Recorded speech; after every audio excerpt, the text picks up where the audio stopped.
So dito nga po mga kalingap, mga kaedsi, si Kalingap Edu lang ang bukod tanging nakagawa nito. So yan po yung ating pag-uusapan po mamaya mga kalingap, mga kaedsi.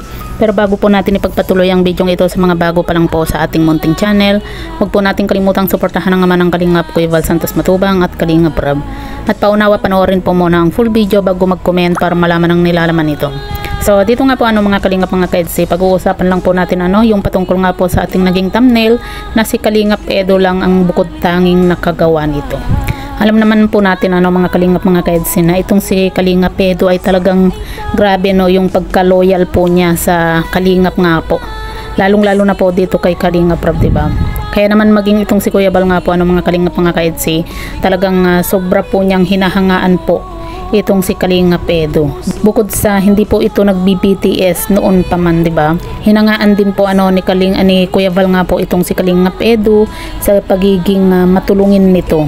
Lalong-lalo na po yung hindi po niya paghihiwalay nga po dito kay Kalingap Rab, na kahit na sikat na po siya, kahit na may mga sponsor na po siya, nananatili po siyang nandyan po kay Kalingap Rab. Kumaga hindi po siya humihiwalay, talagang lagi po siyang nakadikit nga po kay Kalingap Rab. Kaya naman maging itong si Kuya Bal talagang sobra po yung paghanga nga po niya dito kay Kalingap Edu. At talagang nakakahanga naman din po talaga itong si Kalingap Edu, kasi kahit na pinsan po siya ni Kalingap Rab, never po natin siyang nakita na nag-BTS kumbaga itong si Kalingap Edu, gusto po niya na yung makilala po siya. Gusto rin po niya na yung kumbaga lumaki yung channel niya sa sariling sikap. Hindi po dahil sa pinsan po siya ni Kalingap Rab, at love team po siya ni Beyonce. Kumbaga kahit na nilalove team po itong si Kalingap Edu, talagang makikita po natin kung gaano siya ka-loyal dito kay Kalingap Rab nga po Kaya talagang sobra pong nakakahanga din po itong si Kalingap Edu nga po sa lahat po ng mga K-boys, di ba? Kahit na sinasabihan na po siya ni Kalingap Rab na kapag may time na sinasabi ni Kalingap Rab na pagsusunduin niya itong si Beyonce, pwede po siyang mag-video, pero talagang hindi po niya ginagawa. Kasi ang gusto po ni Kalingap Edu, kumaga sariling sikap, makilala yung kanyang channel sa sarili po niyang sikap, di ba? Hindi dahil sa mga viral. At saka masipag po itong si Kalingap Edu sa pag-scout. At meron din po siyang time nga po sa pag-scout.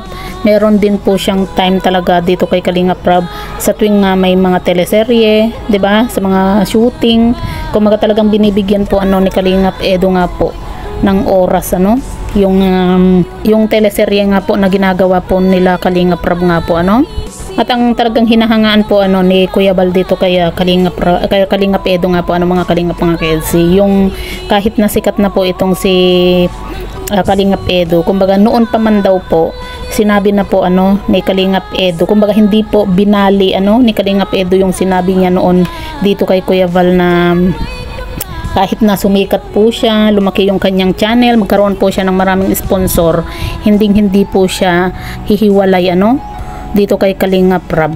Kumbaga palagi pa rin po siyang nakadikit. At yun po yung nakikita po natin dito kay Kalingap Edu nga po Kaya malaki talaga yung kumbaga malaki po talaga yung kumbaga talagang grabe yung ibinibigay po na loyal ni Kalingap Edu nga po dito kay Kalingap Rab. Kasi 'di ba yung iba nagsasabi lang na ganito ganyan, na kahit na anong mangyari hindi aalis sa Kalingap, 'di ba? Hindi aalis kay Kalingap Rab. Pero si Kalingap Edu lang po yung nakagawa nga po ng ganun nga po na nananatili pong nandiyan palagi. Lagi po siyang nakadikit po kay Kalingap Rab, kahit na sikat na po siya, kahit maganda na yung kanyang channel, 'di ba? Kumbaga kahit na kaya na po niyang magsarili, pero hindi pa rin po siya umaalis kay Kalingap Rab. Kaya talagang hinahangaan din po ni Kalingap Rab nga po itong si Kalingap Edu.